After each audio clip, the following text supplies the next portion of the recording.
Kejadian ini terjadi di tahun 2005 di Tangerang. Ada satu keluarga yang tinggal di satu klaster perumahan. Keluarga ini tuh tinggal di sana kurang lebih 10 tahun. Dari yang klasternya masih kosong sampai udah keisi semua. Keluarga ini isinya suami, istri, dan satu anak. Kita sebut aja suaminya namanya Pak Indra, istrinya Budita, dan anaknya Reza. Pak Indra sama Budita kira-kira umurnya udah 50 tahunan dan Reza 20 tahun. Budita itu termasuk tetangga yang supel dan suka bergaul sama tetangga-tetangga satu klasternya. Karena ibu rumah tangga, jadi hidupnya tuh sehari-hari kebanyakan di rumah. Dia tuh juga suka bikin acara-acara buat tetangganya, kayak 17 Agustusan, tahun baruan, sampai arisan ibu-ibu juga dia yang selalu ngajak. Budita paling dekat sama tetangga sebelah rumahnya persis, namanya Bu Ulfa. Karena mereka seumuran dan anak mereka tuh juga gak beda jauh umurnya. Jadi suka nanya-nanya soal sekolah anaknya juga. Bu Ulfa ini termasuk yang paling berada di satu klaster itu.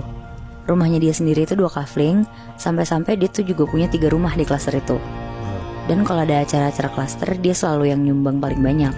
Tapi Bu Ulfa ini tuh termasuk orang yang humble banget Moebi. Gak pernah milih-milih dalam bergaul, semuanya dia rangkul sampai jadi deket banget. Sampai akhirnya Budita tuh bingung. Kayak udah semingguan dia tuh gak ketemu sama Bu Ulfa. Dia ngeliatin rumahnya dari depan juga kayak gak ada peradaban. Terus Budita tuh ngomong ke suaminya, Pak Indra. Dia bilang, kenapa ya Bu Ulfa udah seminggu ini kok gak kelihatan? Rumahnya juga kelihatan kosong. Terus Pak Indra jawab, ya paling keluar negeri sama keluarganya. Biasanya kan tiap tahun begitu. Ngedenger itu Budita baru keinget juga kalau Bu Ulfa tuh setiap tahun emang pasti keluar negeri sama keluarganya. Tapi yang bikin dia masih mikir tuh, kok tumben gak ngasih tahu? Karena biasanya tuh selalu ngomong dulu ke Budita.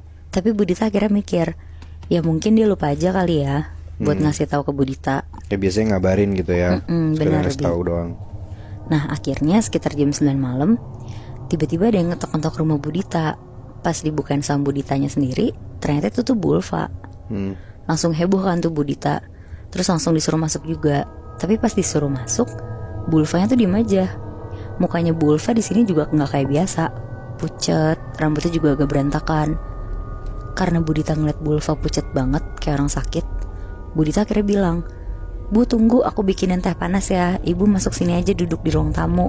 Akhirnya Budita cepet-cepet lah bikin teh panas. Dan pas dia balik ke pintunya, Bu Ulfa tuh udah gak ada.